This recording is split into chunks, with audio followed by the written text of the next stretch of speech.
कहते हैं कुछ खिलौने सिर्फ खेलने के लिए नहीं बने होते, उनमें छुपा होता है ऐसा राज जो आपकी जिंदगी तबाह कर सकता है। क्या आपने कभी लाबुबू डॉल का नाम सुना है?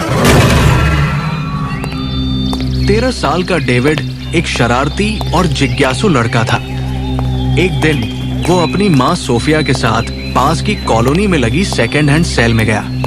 भीड़ भाड़ के बीच उसकी नजर अचानक एक अजीब सी गुड़िया पर पड़ी। गुड़िया का फर गोल्डन था, कान खरगोश जैसे प्यारे थे और नीली आंखें बिल्कुल शीशे जैसी चमकदार। लेकिन उन आंखों में कुछ ऐसा था जिसने डेविड को अपने जादू में बांध लिया। डेविड ने जिद की और आखिरकार उसकी माँ ने वो गुड़िया खरीद दी। उस गुड़िया का नाम था लाबुबू डॉल। घर लौटकर डेविड ने डॉल को अपने कमरे की शेल्फ पर रखा और होमवर्क करने लगा। लेकिन उसकी नजर बार बार डॉल पर जाती रही। ऐसा लग रहा था जैसे डॉल मुस्कुराकर उसे अपने पास बुला रही हो। रात होते ही कमरे की दीवारों पर परछाइयां अपने आप हिलने लगी।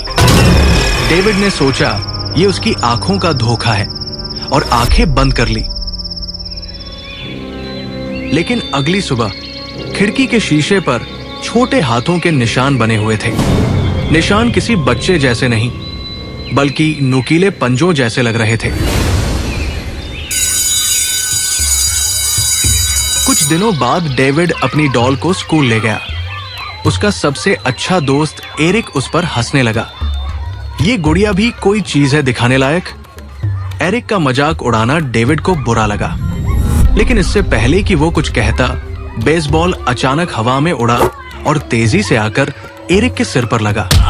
वो नीचे गिर पड़ा और मैदान में पड़ी नुकीली कील उसके सिर में लग गई। एरिक वहीं मर गया। सबको लगा ये एक एक्सीडेंट है, लेकिन डेविड ने साफ देखा था।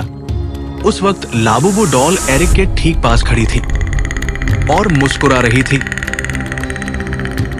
डेविड डर के मारे घर भागा और माँ को सब बताया।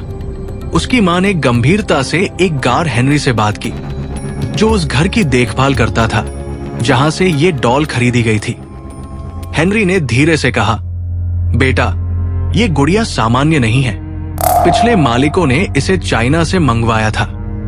तभी से उनके घर में बीमारी और पागलपन फैल गया। लोग कहते हैं कि इस डॉल में किसी इंसान की आत्मा कैद है। कई बार रात में उस घर से औरत जैसी हंसी सुनाई देती थी। डेविड और उसकी माँ अब पूरी तरह डर चुके थे। उन्होंने फादर सैमुअल को बुलाया। जैसे ही सैमुअल ने डॉल को देखा, उसके चेहरे का रंग उड़ गया। उसने कांपती आवाज में कहा, ये कोई खिलौना नहीं, ये curse of the blessed child है। इसे बनाने के लिए किसी मासूम बच्चे की आत्मा को बलि दी जाती है।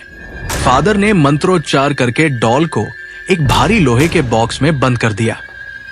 सबको लगा कि अब सब खत्म हो गया है, लेकिन उसी रात फादर सैमुअल की कार एक्सीडेंट में मौत हो गई। डेविड और उसका परिवार डर के मारे उस शहर को छोड़कर कहीं दूर चला गया। समय बीतता गया। डेविड बड़ा हो गया और 21 साल की उम्र में हॉस्टल में पढ़ाई करने लगा। लेकिन एक रात अचानक कमरे में वही औरत जैसी हंसी गूंज उठी। डेविड ने कांपते हाथों से टेबल की ओर देखा। किताबों के बीच वही लाबुबू डॉल बैठी थी। उसकी नीली आंखें हिल रही थी और उसकी मुस्कान पहले से कहीं ज्यादा डरावनी हो चुकी थी। डेविड की रगों में खून जम गया। उसकी चीख निकल गई और वो बेहोश होकर जमीन पर गिर पड़ा। तो दोस्तों, क्या लाबुबू डॉल सच में शापित थी या ये सब डेविड के दिमाग का भ्रम था? आपको क्या लगता है, अगर ये डॉल आपके हाथ लग जाए तो आप उसके साथ क्या करेंगे? ऐसी और कहानियां सुनने के लिए चैनल को सब्सक्राइब करना न भूलें।